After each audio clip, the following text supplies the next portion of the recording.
Imagine receiving a letter from a serial killer who was dare enough that he was not hiding himself, but he wanted the whole world to know he existed. In late 1960s, a strange man started murdering innocent couples across the North California. And instead of hiding, he started writing letters to newspapers. Some strange symbols and terrifying threats, and challenge that stunned the police. Catch me if you can. He sent coded messages. Who was he? How did he stay a step ahead of the investigators? This was the Zodiac Killer. Let's open this chapter. 20th of December 1968. It was an ordinary evening at a popular lovers' lane near Vallejo in California. A young couple, David Faraday and Betty Lou Jensen, parked their car beside the lane, without knowing that someone was watching them. After a while, another vehicle arrived. A man came out of the car and attacked them. He shot them and then disappeared. David Faraday could not survive, and the girl got severe injuries. The police had no idea that it was not just a tragic isolated crime, but a beginning of something much bigger. Few months later, on 4th July 1969, when it was the Independence Day, another couple, Michael Mago and Darlene Farron, were sitting in their car. Another car arrived. A man came out and fired into their car. And this time, the girl could not survive. The incident was same as the previous one, but this time, something strange happened. The killer contacted the police and shocked everyone. He claimed the responsibility of the murder and described the details, which only the killer would know. Next month, on 1st August 1969, the killer sent 3 identical letters to different newspapers. He not only claimed the responsibility of both murders, but also he demanded the newspapers to publish some coded message. And he warned them if they refused to publish the coded message, he would kill more people. That was a hard decision for the newspapers. Was he really the killer? Was he telling the truth? Or someone was pretending to be the killer? At last, the code appeared in the newspapers and spread all around. A number of people tried to solve the coded message, but no one could do that. Also, the killer signed his letters with a strange symbol, a circle with a cross through it. Looked like a compass. The world gave him a name, the Zodiac, and everyone was curious to know that who was hiding behind that symbol. The famous code became known as the Z340 cipher, as it contained 340 characters. Many professional code breakers and cryptography experts tried to break it, but no one understood the meaning of the coded message. Everyone wanted to know what the Zodiac Killer was trying to say. Was that a confession?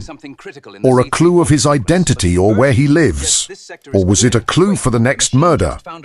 After sending the letters to the newspapers, the killer changed his method to something more terrifying.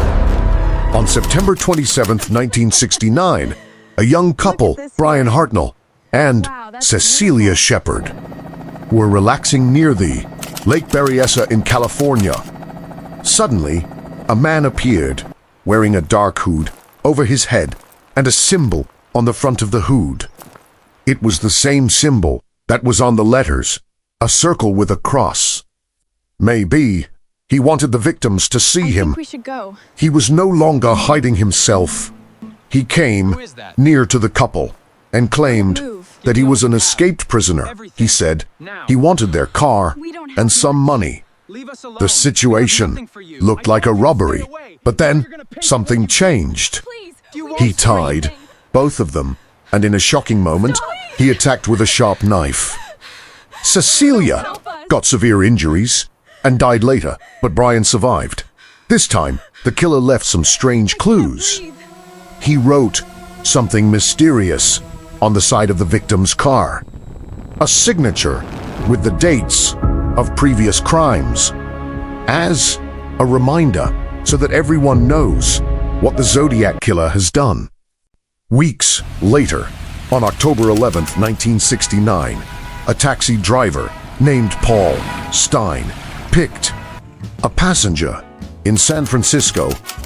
In a few moments, the taxi driver was found dead inside the taxi. Nobody knows what exactly happened, but the strange thing was, when the police officers arrived, they saw a man walking from the scene. They even spoke to him, but did not realize that they were talking to one of the America's most wanted criminals. And they missed the golden opportunity. The Zodiac Killer disappeared once again into the dark night, making the case more mysterious. The Zodiac Killer kept writing to the newspapers and calling the police, telling them about his crimes. Maybe he wanted attention. This created fear across the North California. Everyone was wondering the Zodiac Killer could be anyone among the people. A co-worker, a neighbor, someone they passed on the street. He seemed to be everywhere, but nobody knew where exactly he was. This is the evidence. The investigators interviewed many suspects, gathered evidence, studied fingerprints, and compared many handwritings, but found nothing certain. After investing hundreds of suspects, no one could be proven to be the Zodiac Killer. Some details of the killer matched with a man named Arthur Lee Allen. People observed some unusual behavior of the man. He was found having some books related to codes. Also, he was wearing a watch with Zodiac symbol. The investigators found many suspicious things, but nothing really connected him to the previous crimes. Arthur Lee Allen died in 1992, and the mystery continued. The biggest challenge was the handwriting. As the killer sent many letters, the investigators compared the writings.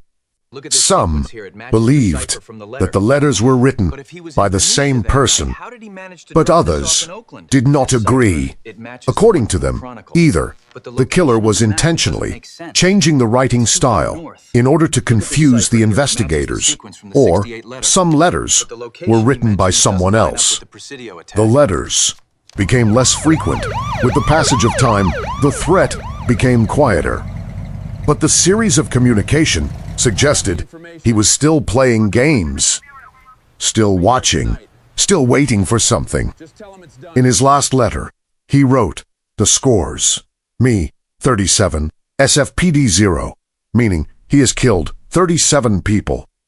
And the San Francisco Police Department has saved 0.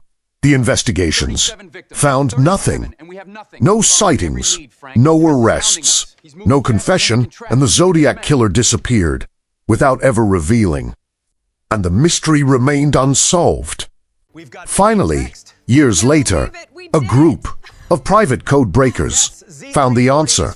The letter was decoded. The message contained some strange statement. The killer talked about his beliefs and also about collecting the victims. But there was no clue about his identity. Who was he? And why did he do all this? Still remained a mystery. Years later, in 2020, the investigators decided to use modern scientific methods to solve the mystery. The evidence from the old letters were examined, hoping that the modern forensic technology could identify the person who sent these letters. But it was really difficult, as the evidence was decades old and was contaminated as well. Even the DNA test could not give a certain answer. Hundreds of theories emerged. Some believed that he was a man living near the crime scene who was later blended into the society and nobody suspected him. Others believe that he must be someone from the military because he had a strong knowledge of the weapons and secret codes. Maybe he started living a normal life after killing dozens of people. And America's most wanted serial killer may have walked among normal people for decades. Over the years, many letters arrived, many fake people sent letters claiming to be the Zodiac. Maybe some of them wanted attention, or they wanted to confuse the investigators. But here started another problem. Which letter was the original one, and which one was fake? The killer created an everlasting mystery, even without him. But beside these stories, there were real people who lost their lives. Their families were destroyed, and this was the reason the case mattered. It was more than just a puzzle for so many families. It was a tragedy.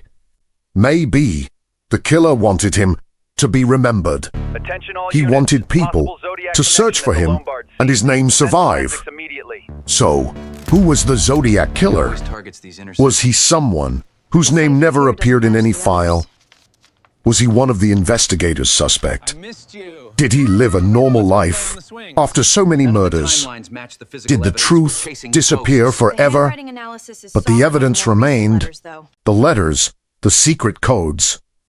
Every mystery has clues. Every clue has a story. This was the mystery of the Zodiac Killer.